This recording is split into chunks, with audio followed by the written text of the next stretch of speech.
Fábio Fares, essa é uma questão importante aí que a gente continua monitorando, porque ela efetivamente vai traçar aí os próximos passos, principalmente, né, não apenas no cenário da própria economia americana, dos próximos passos de Donald Trump, mas também em relação à política monetária. Uma política monetária que está bastante no foco por conta da reunião do Fed que acontece nos próximos dias e como que vem também, né, essa comunicação, como que vem esse novo governo impactando na dinâmica da política monetária. Por mais que o mercado já esteja precificando, pode haver alguma movimentação diferente, ô Fábio, até diante dessas primeiras movimentações de Trump? Eu acho, Felipe, que o principal a semana que vem, dia 29, que é quando vem o anúncio da decisão da reunião, vai ser a comunicação dos membros do Fed com o horizonte para a próxima reunião.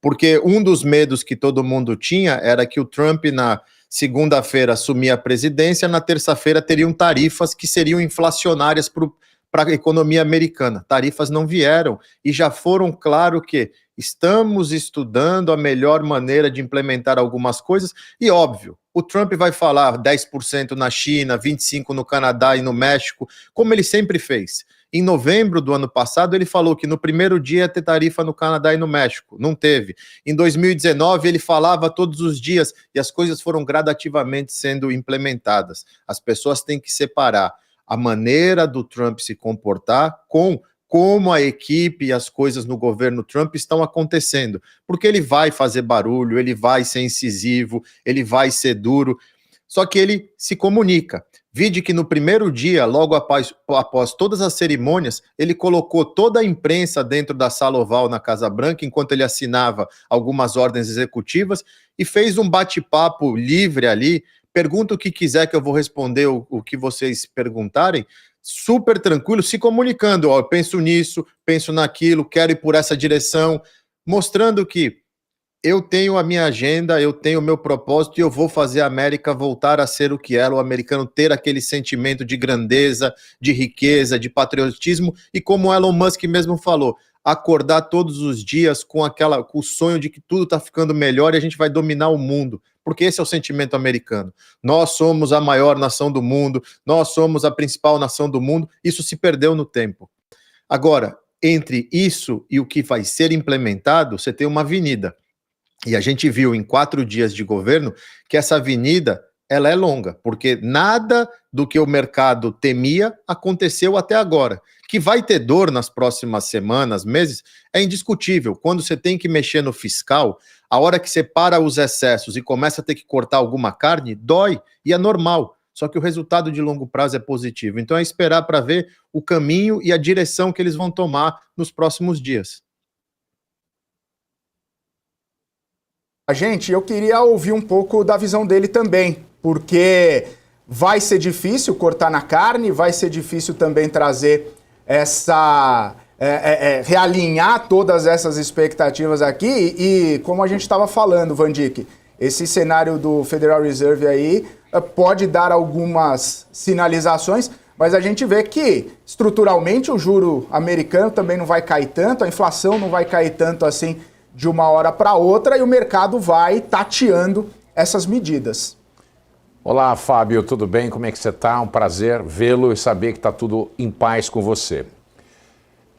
A questão de juros nos Estados Unidos é determinante, porque existe uma dívida que é praticamente impagável, né? A opção que o governo americano tem são 3 na atualidade, e as 3 opções são difíceis. Uma é cortar gasto, como no Brasil.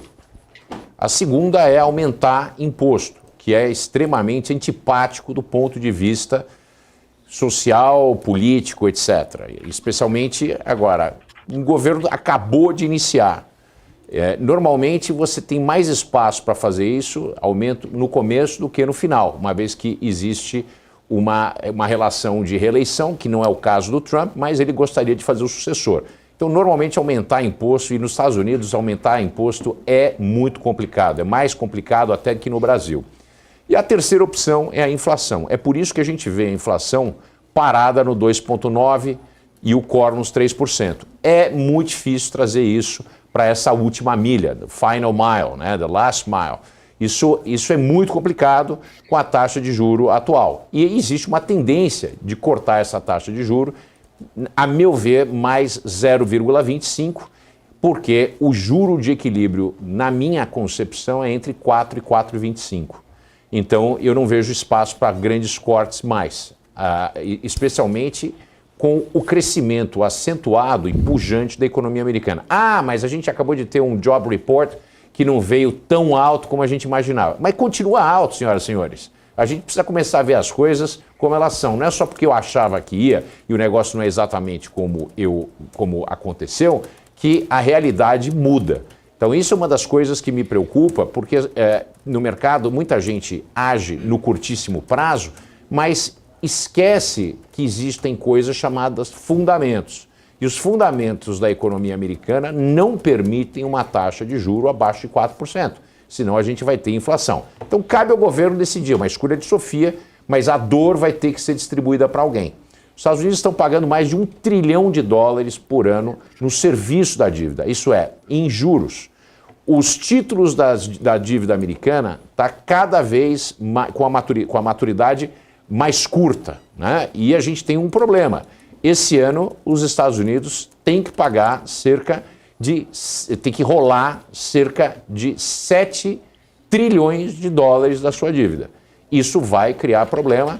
As taxas de juro longa elas vão se elevar se não houver uma contrapartida de corte de gasto ou aumento de imposto. Então é assim que a coisa funciona, é bem matemático.